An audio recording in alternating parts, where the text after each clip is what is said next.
Hello दोस्तों, स्वागत है आपका मेरे यूट्यूब चैनल पे। मेरे यूट्यूब चैनल पे काफ़ी कमेंट आ रहे थे कि गवर्नमेंट पॉलिटेक्निक सुतावली अमरोहा कॉलेज के बारे में बताइए। तो मैं गवर्नमेंट पॉलिटेक्निक सुतावली अमरोहा का पूरा पूरा कॉलेज के बारे में बताऊंगा। तो मैं अपना पर्सनल एक्सपीरियंस शेयर कर रहा हूँ। मैंने गवर्नमेंट पॉलिटेक्निक सुतावली अमरोहा से मैकेनिकल ब्रांच से पॉलिटेक्निक किया हुआ है। मैं कॉलेज की बात कर लेता हूँ तो कॉलेज अमरोहा डिस्ट्रिक्ट में पड़ता है, और अमरोहा डिस्ट्रिक्ट से अमरोहा जो रेलवे स्टेशन है वहाँ से कॉलेज की अगर डिस्टेंस की बात कर लेते हैं तो 40 किलोमीटर के समथिंग है। वहाँ से अमरोहा से आपको आना पड़ता है गजरौला, और गजरौला से फिर आना पड़ता है हसनपुर। हसनपुर आने के बाद से आप रहरा अड्डा किसी से भी पूछ सकते हैं। रहरा अड्डे से ऑटो जाती है गवर्नमेंट पॉलिटेक्निक सुतावली अमरोहा तक, आपको छोड़ देगी।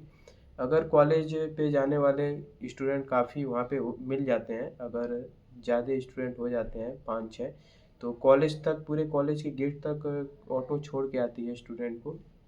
लेकिन अगर एक दो स्टूडेंट रहते हैं तो कॉलेज के जो गांव से जो कॉलेज की तरफ रोड जाता है तो 1200 मीटर वहाँ से डिस्टेंस है, वहीं पे छोड़ देती है। तो 1200 मीटर की डिस्टेंस आपको पैदल चल के जाना पड़ता है। बात कर लेते हैं कॉलेजेस के लोकेशन के बारे में। तो कॉलेज के अगल बगल सारे गांव हैं। एक गांव में कॉलेज, गांव के किनारे आउटसाइड में कॉलेज बनाया हुआ है। जो चारों तरफ आप देखेंगे तो खेत ही खेत नज़र आएंगे। गन्ने की वहाँ पे ज़्यादा खेती होती है, अधिकतर वहाँ पे चारों तरफ गन्ना ही गन्ना देखने को मिलता है। अगर कॉलेज के अगल बगल आप सोच रहे हो कि शहर टाइप में हो घूमने के लिए, या अच्छे जो आप शहर में रहते हो उस टाइप में हो, ऐसा नहीं है। एकदम गांव में वो शहर है। अगर आप जाएंगे तो आपको लगेगा कि मैं कितने, लगेगा कि 20 साल पीछे में चल रहा हूँ फ्यूचर से, ऐसा लगता है। क्योंकि बहुत ही मतलब पिछड़े एरिया जैसे लगता है कि पुराने ज़माने के लोग हैं। एक अजीब तरीके से लगता है, और वहाँ पे अगल बगल चारों तरफ खेत ही खेत नज़र आते हैं। और अगर आपको हॉस्टल मिलता है तो ठीक है, अगर हॉस्टल नहीं मिलता है तो कॉलेज के बगल एक सुतावली गांव है, सुतावली के बगल एक मड़इयो गांव है। आपको वहाँ पे रूम लेना पड़ता है, और रूम लेके फिर वहाँ पे आपको रहना पड़ेगा। फिर वहाँ से आपको कॉलेज जाना पड़ेगा। वहाँ सुतावली से आपकी कॉलेज की डिस्टेंस 1200 मीटर पड़ेगी, और अगर आप मड़ियो रूम लेते हैं तो वहाँ से कॉलेज की डिस्टेंस 1 किलोमीटर पड़ेगी। तो मैं कॉलेजेस के बारे में बात कर लेते हैं। कॉलेज ही बहुत अच्छा कॉलेज है, भले ही आउटसाइड में हो या टॉप कॉलेज में ना काउंट होता हो, लेकिन यहाँ का जो क्लासेस हैं, हमको नहीं लगता कि बाकी पॉलिटेक्निक में ऐसे क्लासेस चलते हों। क्योंकि यहाँ पे रेगुलर सारे क्लासेस चलते हैं, ऐसा कोई डे ना हो कि कोई क्लासेस आपकी मिस हो। सारे क्लासेस चलेंगे। अगर कोई टीचर बाय द वे छुट्टी पे होते हैं तो उनकी क्लासेस अदर टीचर लेंगे, लेकिन क्लासेस सारी चलेंगी। और लैब की बात कर लेते हैं तो इसमें सारी लैब हैं, सारी ब्रांच की सारी लैब हैं। अगर ब्रांच की हम बात कर लेते हैं, पहले ब्रांच इसमें गवर्नमेंट पॉलिटेक्निक सुतावली में दो ब्रांच हैं। एक मैकेनिकल है, एक केमिकल है। तो और इसमें एक रनिंग में कॉलेज चलता है। पहले 3 कॉलेजेस चलते थे, एक गवर्नमेंट पॉलिटेक्निक कटाई जोया, और एक गवर्नमेंट पॉलिटेक्निक बागपत। तो बागपत का कॉलेज बन गया, वो तो वहाँ पे चला गया है, लेकिन गवर्नमेंट पॉलिटेक्निक कटाई जोया अभी यहीं पे है।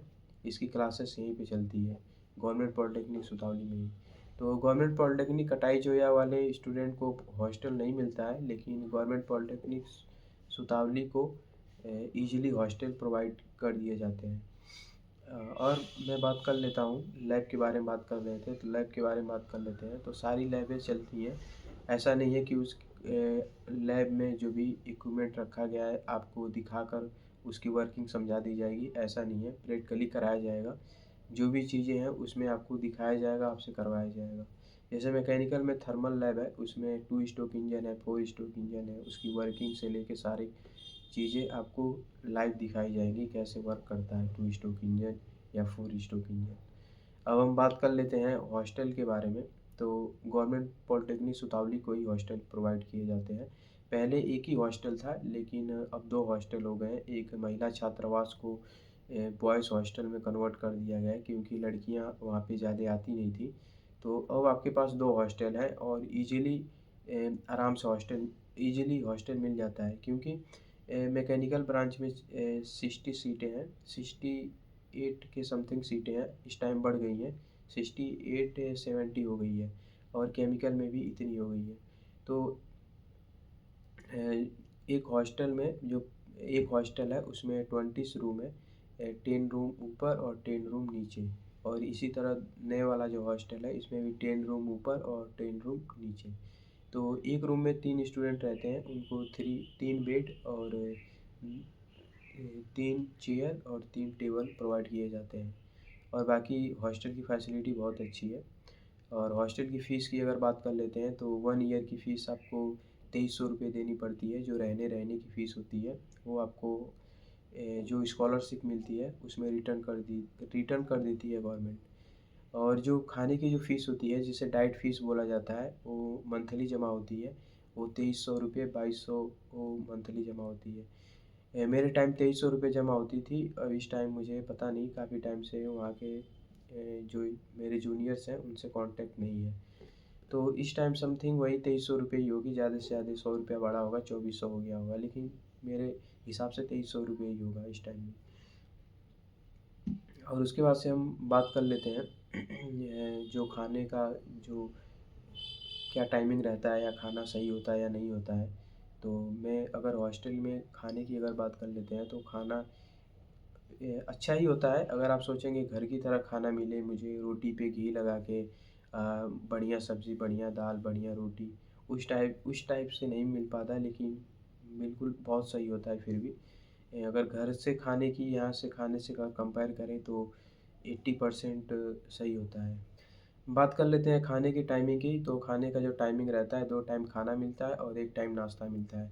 सुबह खाना मिलता है और शाम को भी खाना मिलता है, और बीच में आपको चाय के साथ नाश्ता मिलता है। नाश्ते का और खाने का मेन्यू बना होता है, वो अलग-अलग रहता है।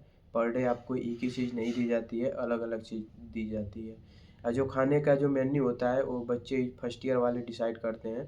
फर्स्ट ईयर वालों से ही पूछा जाता है कि खाने में क्या-क्या रहेगा, जो बता दी जाती है कि ये खाने में है। 15-16 मेन्यू उनके सामने दी जाती है, जो जो उन्हें अच्छा लगता है, जो सारे डिसाइड करते हैं कि ये खाएँगे इस दिन, वो उसी हिसाब से हम मेन्यू बना देते हैं। और मेन्यू बनाकर और उसको लगा दिया जाता है और उसी हिसाब से खाने दिए जाते हैं पर डे। उसके बाद से हम हॉस्टल का बता ही दिए, हॉस्टल का सब कुछ बता दिए। उसके बाद से जो भी आपको और भी कुछ जानना हो आप कमेंट करिएगा। मैं कमेंट पर हमेशा देखता रहता हूँ, हर 2-3 घंटे में अपना यूट्यूब खोलते ही रहता हूँ और मैं सबका कमेंट पढ़ता रहता हूँ। अगर आपको कुछ भी पूछना हो मेरे पे कमेंट करिएगा। मैं अगर ज़्यादा लोगों का कमेंट जिस पे आएगा मैं उस पे वीडियो बना दूँगा, या आपके सारे कमेंट का मैं रिप्लाई दूँगा। वैसे भी मैं सारे लोग का रिप्लाई दे ही पाता हूँ। बहुत ज़्यादा अगर बिज़ी रहता हूँ तो नहीं दे पाता, लेकिन अधिकतर मैं सबका रिप्लाई दे देता हूँ। Okay, thank you.